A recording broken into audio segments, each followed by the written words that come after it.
Brothers and sisters, if you want to take a seat, we're going to get started.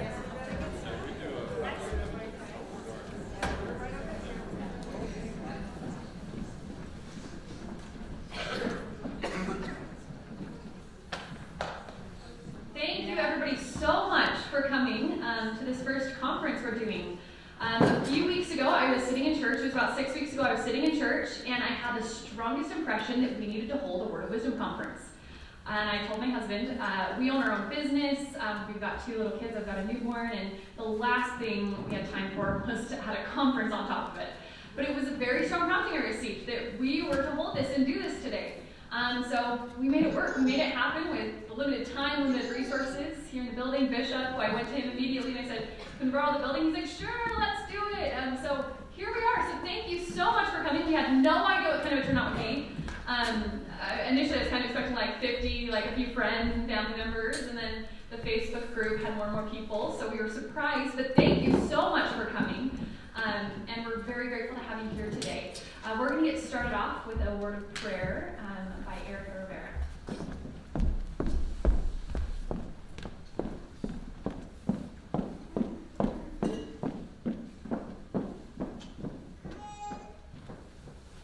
Our Heavenly Father, we're grateful for this day and this opportunity to be here to learn and to grow together. We ask you to please help us to fill by Spirit and to know those things that we can change and how we can continue on our path here in this life. We are grateful for the speakers, and we ask you to please help them, that they will be able to say the words they intend to say, and that we'll be able to understand and implement those teachings that we hear today.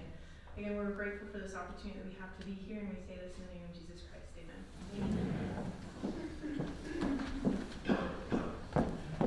Thank you, Erica. So we are here to talk about the word of wisdom. I'm sure many of you here are here for different reasons.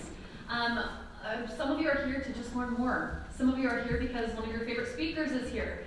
Some of you are here to kind of be with other saints who maybe believe the same thing as you.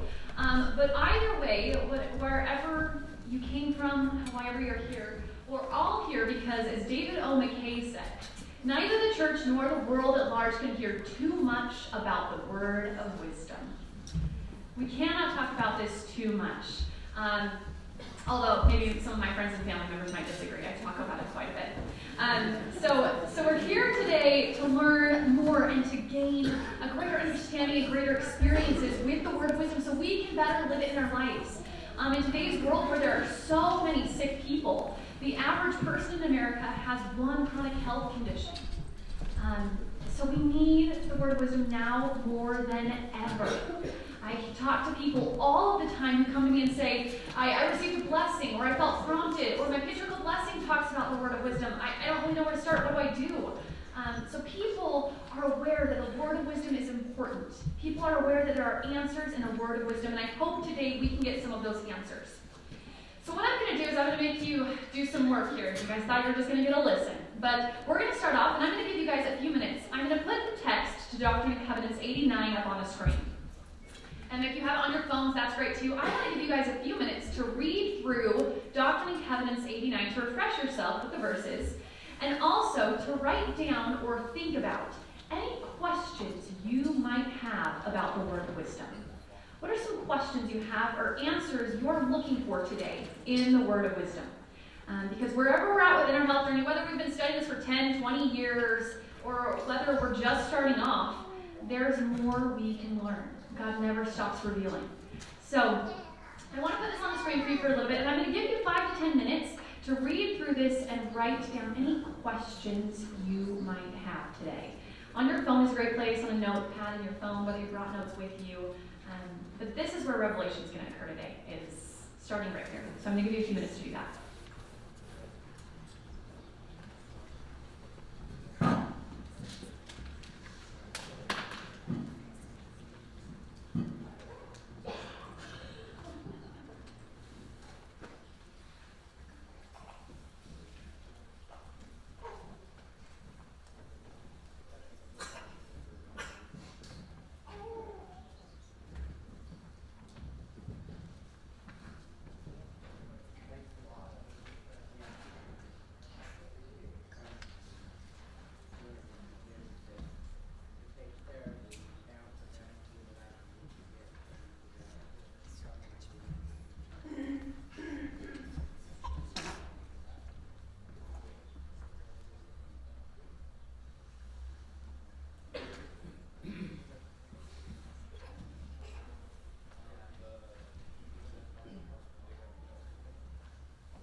Now, I know I probably didn't give you nearly enough time to study this. You could spend hours dissecting what the words mean, where this comes from, what was the definition in the 1800s, but I hope this gave you a little bit of time to seek some answers and to seek some revelation. Today, we are going to hear from a lot of incredible people.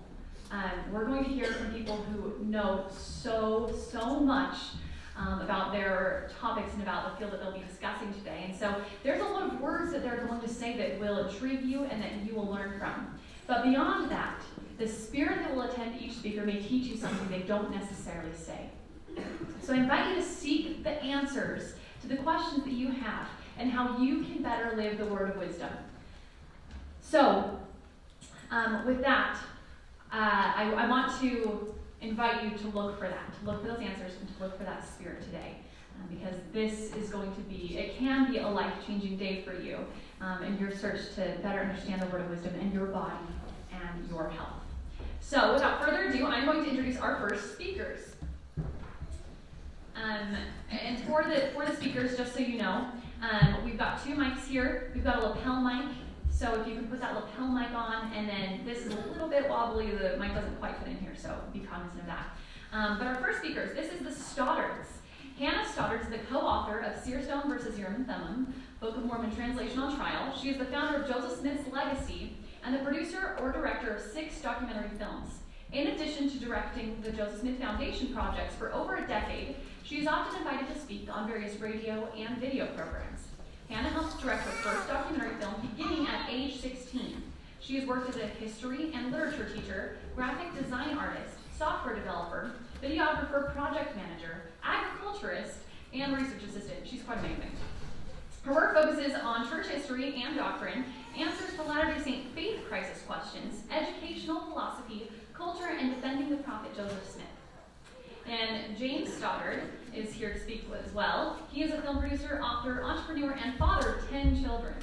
James is the executive strategist for the Joseph Smith Foundation. He is a direct descendant of Asel and Mary Judy Smith, the prophet Joseph Smith's grandparents, and other LDS church history figures. James is the co-author of Seer Stone versus Urim and Thummim, Book of Mormon Translation on Trial, and the producer or executive producer of 8 documentary films. James has worked in the private, public, religious, and corporate and home education, as well as in engineering, videography, property development, and in natural health. He has started and helped operate several family businesses and enjoys working with his kids.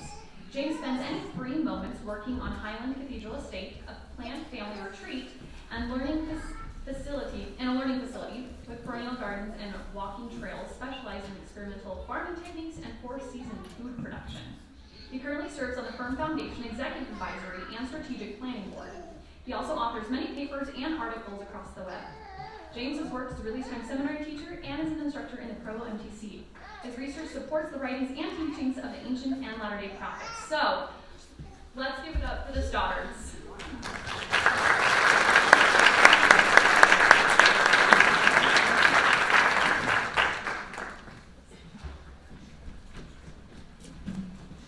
We're going to get us a clicker here and pull up the slides, but we're really excited to come today and I'm the oldest of the 10, and the rest of my siblings will be coming up in a minute to show us something, but this is a subject we're all really passionate about because we have had so many of experiences, some negative health stuff, which some of you might be able to relate, and the word of wisdom is just powerful to be able to heal those things.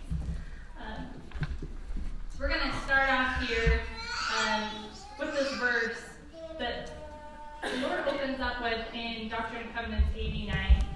And he says this is a warning, right? Because he says in the last days there's going to be these conspiring men who are going to be trying to change how we eat. And a lot of people think, when they think the word of wisdom, they're like, oh yeah, that's the, the Mormons that they don't drink alcohol, and they don't do drugs, right? Well, the word of wisdom is about so much more than that.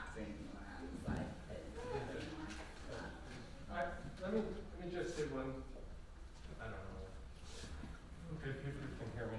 So, I think it's so important when you think about the word of wisdom, when you think about anything that the adversary does, it's about versus natural. So everything God does is pure, it's holy, it's simple, it's beautiful. I mean, if you walk out and you see a sunset at night, or you walk out and you, whatever, what God does in nature is beautiful. When we're down, we have this farm that's like, it's about 12 acres. It's not a real farm. I grew up farming, so I kind of didn't do that. But we have 12 acres that's with this fruit trees and berries, and we try to transplant everything that will grow in our environment here from all over the world, Korea, China, wherever, into a place and try to make it perennials and all this. We're going to talk about this, but when you're down there, we're trying to make it beautiful. Now, we do about 1,000 things right now. It's been pretty stressful. We're trying to finish up this book that we have a couple of weeks to finish up. So we have the same schedule that all of you do, right? We're trying to do about 50,000 things too many, right? And so that's not beautiful, and it's not fun, and it causes health problems. We can talk about that. But what God does is beautiful. It's simple. And always keep that in mind. The answers will be simple. I'm going to talk just a little bit, too, about some problems I had. So, starting out here, when I went on my mission, I didn't know what it was like to have a headache. I never felt a headache. I never had a sore throat. I never had a runny nose. I never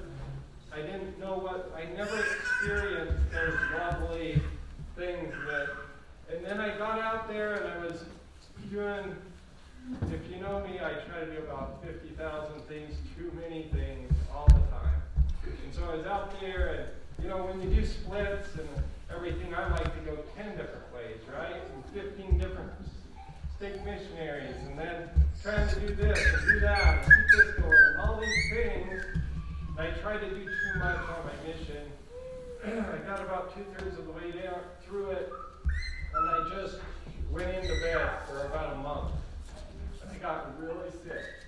And it was a new experience that I'd never experienced before. I'd had 1 or 2 stomach aches in my life, and I was young, but I'd never experienced being sick before. It was pretty interesting.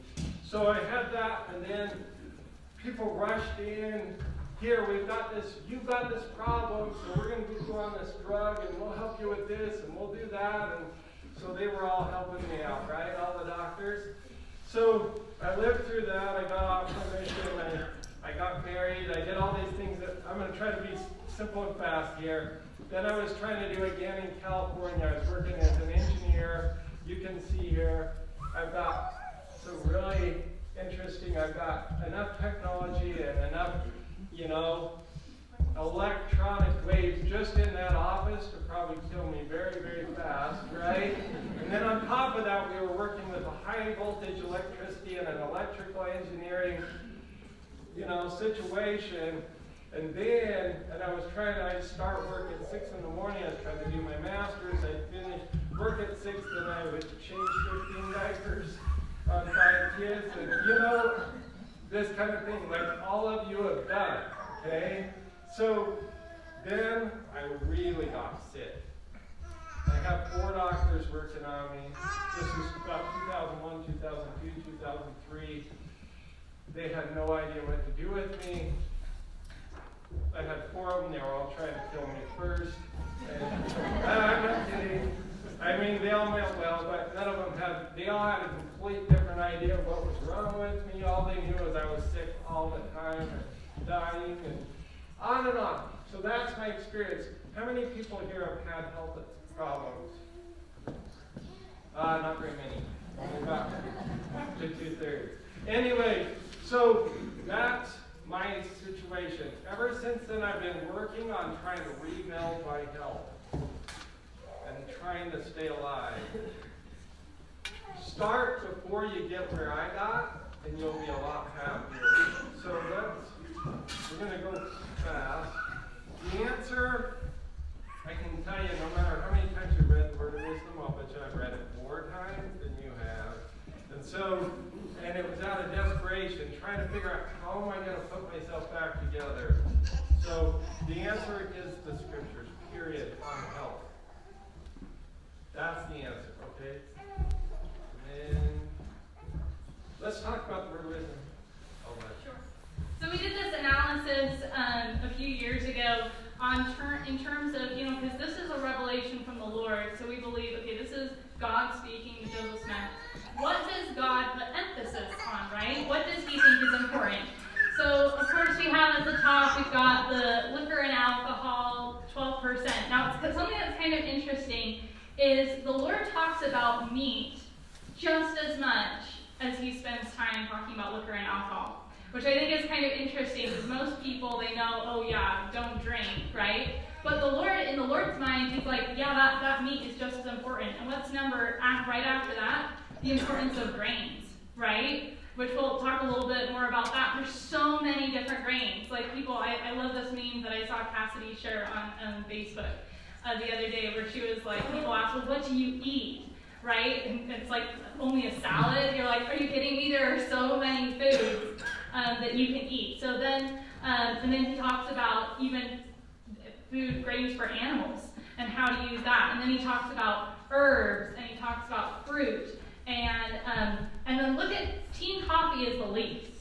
And so it's just kind of interesting. What does the Lord think? Like we really got to pay attention to just breaking it down in a scientific way. He's an engineer, so looking at it another way. Okay, so we're going to talk a little bit about this farm-ish homestead. This is not what it looked like when we bought it. Let me just say this. We showed it on this piece of ground. It was in Sandy, and it was just dirt and sagebrush. Like there was nothing there at all. And it was clay and it was rocks. And so we built this since 2013 is when we bought it, just step by step, planting a tree and everything. And what we wanted to do is we wanted to recreate the environment that God created in nature. So we've tried to do lots of plants that just regrow every year and that just grow by themselves. And that's a lot easier. They're called perennials, so much easier than annuals. And just working different plants, working together. And we won't go into a lot of details on that because there's so much you can learn on the gardening strategies. So one of the things when you just a little bit, Cassie's a smidge shorter than we are. So when you start down the health road, the number one, I think, roadblock you're going to run into is time and how much work it takes to use real food. It's a lot easier to pull out some fish sticks and stick it in the oven, right? Which we never do, ever. We never do anything that's prepared in our house. I mean, you have a lot of little kids, and everybody's working, and you're still trying to do 1,000 things, but you're going to do this. You've got to find simple ways to do things. And so one of the ways is, everybody understands there's thousands of perennials, and they come back every year. There's perennial lettuces. There's things like sorrel. There's things like there's even types of potatoes that you can work so hard on celery, or you can plant things like lavage. It's a perennial, and it just comes back in the spring, and it's there, and it's got the seeds, and it grows big, and it grows healthy, and it's simple, and you go out and you cut the leaves off. We've got hundreds and hundreds and hundreds of ideas like that can just save you time. Now, when we were preparing for this, like I said, we're working on this book right now, so we didn't prepare any handouts or anything, so I apologize for that. We'll try sometime. If you're interested in any of this, we'll try later to get that done after we get this next book done. We're trying to do a book in about 1/3 the time that we should be doing it in. Okay. So one of the fun things that's been, is we've done this as a family. So these are just some pictures of, this is Ephraim here, and he's demonstrating this wild lettuce. it was so funny because when we were working down there, I'd turn around and his mouth was always full, and I was like, "What are you eating?" He's like, "I'm eating that plant over there." So a lot of some people might know that there's so many just wild plants that grow that, and some of them taste good and some of them don't taste good. Don't start with wilditis. Yes. It's an acquired taste. Or just not at all. But there's so many plants. There's ones that taste good. There's so many ones that are healthy. This is Mary and Eliza and Ezra here, and these are some chives and some garlic onion greens. So instead of digging up our onions, you just keep cutting the greens, and they just keep growing all the way into late into the winter, and then they're starting to pop up even right now. And we didn't even have to plant them again. We planted them one time, and they're so good. And then rhubarb, and then Eliza here has got some dandelion flowers that we make into dandelion bread, which is really good. What we actually even ended up doing, so we live in Salem, but this farm is down in Sanpete, so we try to commute down there while we're also living in the real world, you know, like we can't just escape. So what we ended up doing is on our property, we actually put in a perennial garden in the island by our lot, because we told the city, we're like, they're beautiful plants and they're flowers. We didn't tell them we eat them, but unnecessary details. But that's what we did. And then here we've got some strawberry leaves. I don't know how many of you knew this, but you can actually tea the strawberry leaves, and they're higher in vitamin C than oranges. How many have had strawberry leaves tea? Okay, this is so important. Okay, so when you're running into health problems, and we talk to people, we do so many things. Guys, do you want to come up and then we'll set up a little dancing? So we're trying to do too many things, and so mostly what we do is we work on things like faith crisis and that kind of stuff. But in the meantime, we're also talking to people about health problems and how we can try to help them with their health and whatever. One of the fundamental things is getting enough minerals. So a few years ago, I was going downhill again from all my problems I've had from the past. And one of the things I ran into was I could not stay hydrated. And for those who know about health, that's a really bad sign, and it's very bad. So when you are not staying hydrated, one of the best ways to turn that around is minerals.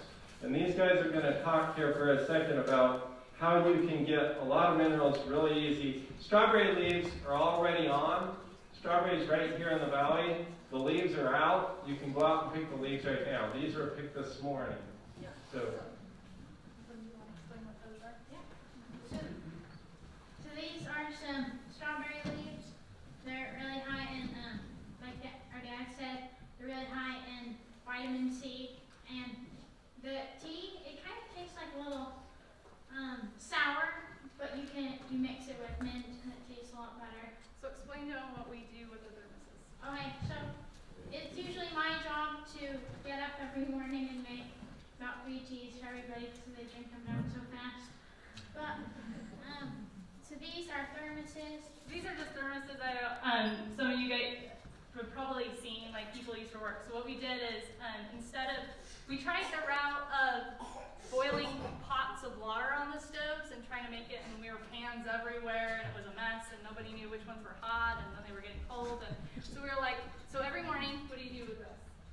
Fill it up with water. Boiling water. So these are filled with hot water right now. So when we get the water off the farm, so we haul our water up because water is critical. Yes. And then, so what we'll do is we'll just take it out. Mary, what do we do with the hot water? So we just put the leaves in there, and then we just let it sit, and then we drink it. We make lots of different kinds. So what are the kinds that you guys brought? So see, look. You've got some slides of this.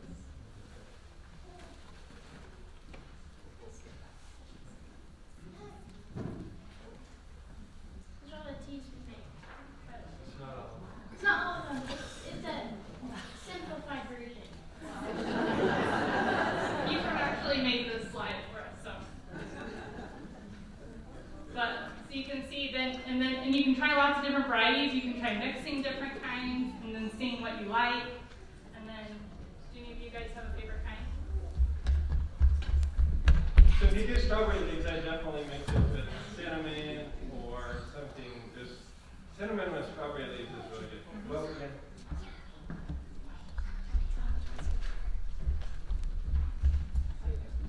She's shy. She said peppermint was her favorite. Good job, guys. So, let me just go back here. That's probably good, guys. These are some pictures. These are Jerusalem artichokes. They're not really artichokes, or sunchokes, but they're a kind of a potato that does not spike your insulin, and they just grow back every year. And they're these beautiful sunflowers, and they're tall. And then what you do in the fall is the leaves die, and you dig up these tubers that are all over in the ground, and you can put them in soups. They taste really good, almost like a mushroomish type of flavor. You can do fries, you can do chips, you can do, the possibilities are limitless. This is what we also do in our house is we have planted just different plants in our house so that we have greens all through the winter, or at least things that we can eat. Usually we've done better. I'll be honest, this year we're too busy. But you can see even things like this. These are cactus, and so they're all edible. So you want to really try. I'm telling you, 100 years ago, 150 years ago, 200 years ago, people ate a lot of things. And now we eat, when I first got married, my wife would have 3 vegetables in her life: canned corn, canned peas, canned green beans, right? And that was it. Like I introduced her to a new world, right? So here's cabbage, here's never even thought about it. You want variety. If you're going to heal yourself, variety is key. You want to talk about, is that your, you want to say anything about your flower? Liza's one of our most energetic ones, but she gets really shy. So, but this was her flower bouquet she put together last year from her yard. Everything in that flower bouquet was edible. Those were all edible plants. So she picked the flowers, had fun, and then we put it in a salad. And so flowers, there's so many flowers that are edible.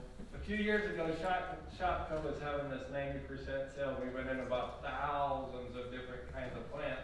I was sitting on the phone for about 3 hours out there. It was 100 and something degrees, And we were sitting out there trying to figure out everything that was edible, and had 3 people on computers trying to figure out what was edible. There's so many exciting things. This can be so fun. It's a family project. If you're not married, do it on a date, whatever you want to do. And it's so colorful too. Like I just had to put this picture one time. We were eating this fruit salad, and then the salad with all these different greens. It's kind of hard to see in the picture, but there's tons of different kinds of greens and parsleys and oreganos that we just clipped right off of our garden. And then this was my dad's genius.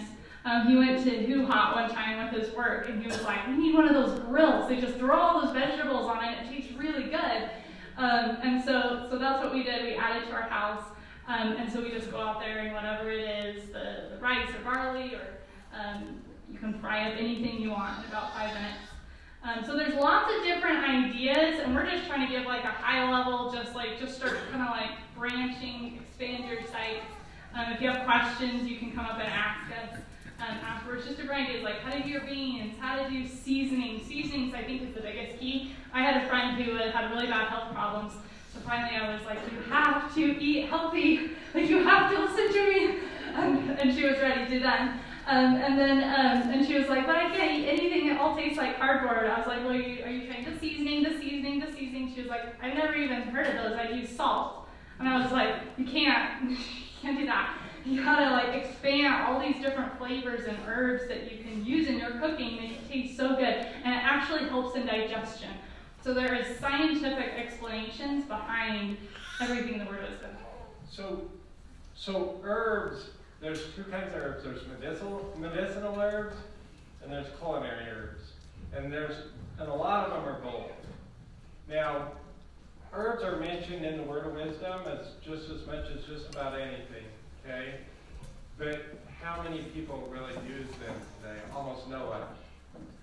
If you have hormone problems, if you have mineral problems, if your body has a hard time regulating itself, which is almost everybody right now, I can guarantee in this crowd, there's some problem in every person's body with those things. And herbs are going to go in there and they're going to help your body learn how to regulate itself. And they're going to work with the body instead of fighting against it. So there's thousands of kinds of spices. So it's just a matter of just working with things, trying things. Now another thing that I think is so important, most health people make food that tastes terrible. Okay? Has anybody ever noticed that? Okay? It turns people off. I don't believe that if something doesn't taste good, I don't believe it's good for you unless you're sick. Now if you're sick, there's some kinds of herbs and different things you need to take. Like people like me have to do that still quite a bit. But the rest of the time, things need to be combined in a way that they taste good. Now one of the things, and I'm telling you, I've listened to hundreds, if not many, many thousands of podcasts from just about everybody on natural health that there is. And I try to keep it focused on the word of wisdom. The revelation comes first, and then I try to interpret what they're saying in the light of the revelations. Otherwise you can get off really, really fast. So keep the word of wisdom as your focus, and then study science that backs up the word of wisdom and it works with it, if that makes sense. So what I was talking about there is if you'll move, one of the things is pumpkin pie is better for you than just eat it, if not the kind you buy at the store. Okay? The kind you make that's healthy, pumpkin pie is better for you than just eating squash with nothing on it. Now when we make pumpkin pie, we mix different kinds of grains that are good for you and different kinds of other things into the crust, and then we mix different kinds of squash, and then we put different kinds of seasonings into the pie. All those things are very healthy. So pumpkin pie actually can be more healthy than just about anything. Okay? And you need the fats in the squash to be able to digest it well. This is just science. Now, I'm an engineer, so I don't want to get too heavy on all that, but it does matter how you mix things. Don't just go in and say, well, I'm going to sit down to a salad every day and that's what I eat, right? You've got to have a balance of all the things, and they've got to be balanced right so your body can stay in equilibrium. Okay, so we're going to go fast because we only have like 5 or 6 more minutes, so don't panic. Just you can come ask us afterwards about anything. So we did the herbal teas. This is just one thing really fast is Hiram Smith taught that in the beginning with Adam and Eve, people were healthier, they were stronger, their minds worked better, they were bigger. You can even see this when you go to scientific museums and they'll be like, yeah, we dug up these animals that are huge or these skulls that are huge. And they downplay that because that really contradicts Darwinian evolution, right? Because we're supposed to be evolving, right? We're supposed to have started really low and then we're getting just better and better and better. Well, the truth is, as Hiram Smith taught, we're devolving, right? We're getting sicker every year. We're getting smaller. We're getting more weak and it just everything. Our minds don't work as well. But the goal is what Hiram Smith and what Brigham Young taught is that we've got to go back to what the Lord revealed and the principles of the Lord. And he said, when it's not this quote, but it's a different one. He prophesied. He said, when the mothers of Israel take the word of wisdom serious and they do this, they will heal their children and they will they will usher in the millennium, which will bring us to the point where people are living hundreds of years. It's the responsibility of the millennium. You can study epigenetics. Everything you eat impacts your children to the 3rd and 4th generation, scientifically. Almost sounds scriptural, right? So all of this is so fascinating. We have a really important responsibility as members of the church to restore the word of wisdom and to teach this to others and help them so they can live lives that aren't miserable.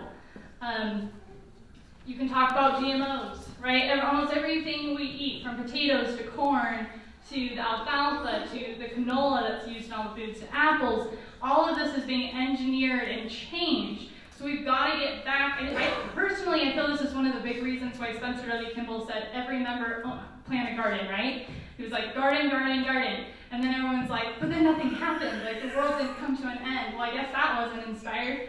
Okay, well, maybe he was thinking about something else as well, or the Lord was, of saying, because if you grow your own food, and even then, you want to try to get heirloom seeds, you want to try to get as close to what God originally set up as possible. So what God does is good, okay? And what we do, we're way overconfident as a people. We're way over. God's children are always overconfident, and they have way too much faith in themselves, and so they're always going in and mucking everything up, okay? And that's what we've done. We've mucked up our environment, we've mucked up our plants, we've mucked up everything. And so that's where we are today. Be so careful. Learn about these things. It's way too much for today, but start studying and understand. If you don't know what organic means or GMO or what any of these things are, take the time. It's worth it to be healthy. So we have like 1 minute left. So I'm going to go really fast. But pay attention to what the Lord said about sleep. It's really different than the standard lifestyle, which is rise late, go to bed late, right? We can talk about hot drinks and what hot really means. If you go to the 1828 dictionary, it doesn't mean the temperature. When Joseph Smith gave the revelation, there was another definition of hot. And when you get into that and what Joseph Smith and Hiram Smith and Brigham Young taught about stimulating drinks and what that means, we don't have time for this whole... So we had a friend who put this quiz together, and we loved it so much that we've used it ever since. He was like, which of the following beverages is the hottest?